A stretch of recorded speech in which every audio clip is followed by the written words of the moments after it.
નમસ્કાર મિત્રો, વિડીયોમાં તમારું સ્વાગત છે। ટ્યુનિશિયામાં 45 વર્ષની મહિલાના પ્રાઇવેટ પાર્ટમાંથી એક એવી વસ્તુ ઓપરેશન કરીને કાઢવામાં આવી છે કે જોઈને ડોક્ટર પણ દંગ રહી ગયા હતા। જોકે મહિલાને પ્રાઇવેટ પાર્ટની અંદર વધારે બળતું હોવાથી ડોક્ટર પાસે ગઈ હતી। ડોક્ટરે ચેક કર્યા બાદ ખબર પડી કે તેના બ્લાડરમાં કાચનો ગ્લાસ ફસાયેલો છે। છેલ્લા 4 વર્ષથી તે અંદર હતો। ચેકઅપમાં ખબર પડી કે મહિલાને કોઈ ઇન્ફેક્શન નથી, પરંતુ તેના શરીરમાં હોટ પ્રમાણે મહિલા ઘણીવાર પ્રાઇવેટ પાર્ટમાં બળતું અને દુખાવાની ફરિયાદ કરતી હતી।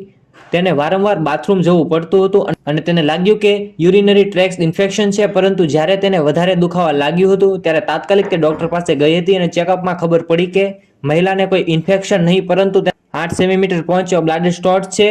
આ બ્લાડર સ્ટોટ એક કાચનો ગ્લાસ હતો જે મહિલાના પ્રાઇવેટ પાર્ટની અંદર બ્લાડર સુધી પહોંચી ગયો હતો। અને ચોંકાવનારી વાત તો એ છે કે આ કાચનો ગ્લાસ છેલ્લા 4 વર્ષથી મહિલાના શરીરમાં હતો।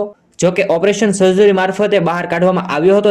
રિપોર્ટ પ્રમાણે મહિલાએ ખુલાસો કર્યો છે કે ઘણા વર્ષો પહેલા તેણે પીવાના ગ્લાસને સેક્સ ટોય તરીકે ઉપયોગ કર્યો હતો,